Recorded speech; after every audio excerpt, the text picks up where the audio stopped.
Flat Earth Clues Part 5, The Status Quo. This is part of a series of clues that can help you get your head around both the design of the flat Earth system we live in and who has been involved in the deception to hide it from you. This clue covers the inevitable and sometimes frustrating question of why the authority would go to all the trouble of hiding the flat Earth. My hope here is to show you different angles and a progression of events, all of which lead to a very changed world, both physically and mentally. To open, we have to go way back to when the world was a much more simple place. You had your 5 major religions, including Buddhism, Hinduism, Judaism, Islam, and Christianity. Each of these groups had their own version of what is known in Genesis as the firmament, or the flat circular world enclosed by a solid dome-like barrier from where the creator, or creators, looked on. I'm not going to explore all the subtle differences between the groups. Suffice it to say that it's interesting that despite their differences that led to acts of horrible violence between them, there was no real Earth model debate. So around 500 years ago, the science community, led by Copernicus, who probably had a little help, introduced what we now know as the heliocentric, or globe model of the world, which in turn changed the solar system, galaxy, and so on. The religions, seeing that this globe model was gaining popularity, feared a loss in the fan base, so they all adapted their religion to include the globe model. From their point of view, it was a small change from a circular to a globe world, and really, in a few generations, who would remember anyway? So the churches, mosques, temples wrapped up their flat Earth model in a metaphoric soft cloth and put it in the drawer with the good silver for safekeeping. Remember this, because we'll come back to it later. And hundreds of years went by, with science promoting all the aspects of the globe, and the religions promoting their beliefs upon this globe. The world kept spinning, so to speak, and everyone was happy. Then in the early part of the 1900s, you get this pesky explorer named Richard Byrd. He has family money, all the right connections, and secures basically unlimited funding and the government green light to probe every piece of unseen territory there is. It was inevitable, I guess. A young man who has an unquenchable desire to see all that there is to see, and then granting him the tools needed to accomplish this goal. He pulls a Truman and gets lucky, crossing the vast salt ocean, avoiding the icebergs, arriving at the frozen coastline, and he keeps going. He was never going to stop. One day, after crossing hundreds of miles of high-altitude ice and snow, Admiral Byrd sees it, a barrier. And to him, it's just a barrier, not the barrier. He is but a tiny speck in front of it. It stretches out on both sides as far as he can see, and straight up so far that he can't discover the beginning of the arc.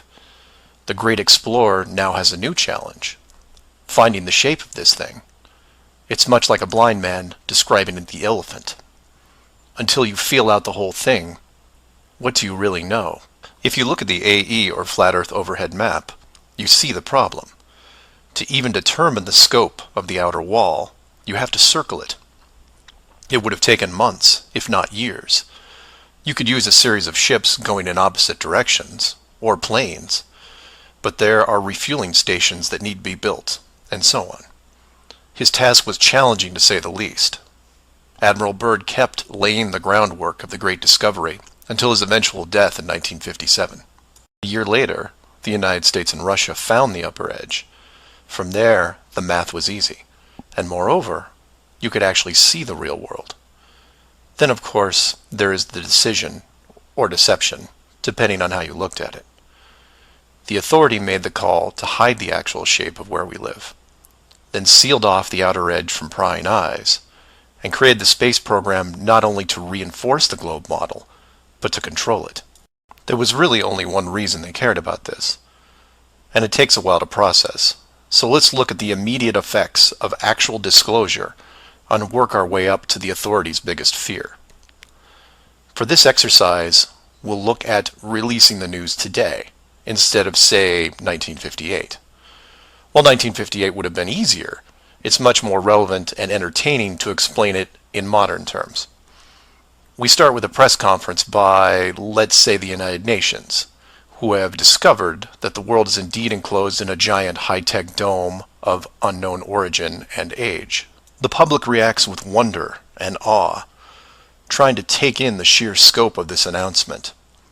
Facebook crashes, Twitter crashes, entire mobile networks crash. It's like hitting a beehive with a sledgehammer. News organizations around the world send teams to the outer edge to confirm the finding, and the general public is glued to their media devices. That's the good news, the excitement, the revelation, the positive shock. Then the bad news starts coming in waves, some of which you might not expect. The first is the immediate disbanding of NASA and all other world space programs, for obvious reasons.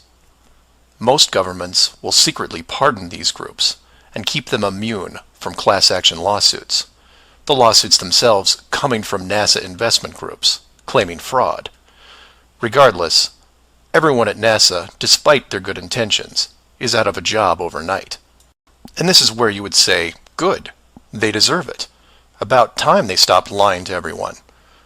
Oh, but it doesn't stop there, because every contractor and subcontractor that are exclusively tied to NASA, they have to shut down as well. Fine, a few thousand jobs lost, no big deal. And the ripples continue to spread, some bigger than others. Observatories all over the world closed their doors, and the reasoning is this. If you've been looking at the ceiling for decades and couldn't tell it was a ceiling, then what good are you? Every university in the world that has an astronomy or astrophysics program, well, they don't anymore.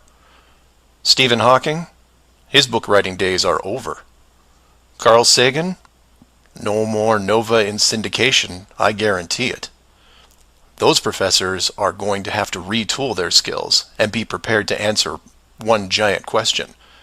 How did you not see it? Weren't there clues? People start finger pointing, and it will continue for years. And still my fellow flat earthers will say, well, hell, that doesn't sound too bad. So some nerds around the world lose their jobs. So what? You don't get off that easy, is what. The finger pointing at the now defunct NASA will then turn to finger pointing at the government, who directed the whole thing. This is where we run into some dangerous ground, involving things like the Ark of the Covenant, the Holy Grail, and the Ring of Power. And you say, you lost me. I was with you until you started bringing up religious artifacts from movies. And you're supposed to be lost. Of the 5 major religions we mentioned earlier, those being Buddhism, Hinduism, Judaism, Islam, and Christianity, none have been able to produce a supernatural object over the last 5,000 years. And trust me, it would be beneficial to do so. The Ark of the Covenant would benefit Judaism, the Holy Grail Christianity, and the Ring of Power, well, that benefits someone else. Maybe I'll leave alone for now. The point is that all religions are actively seeking their leverage against science. You've heard of the division between church and state. Well, here it is. Advantage church.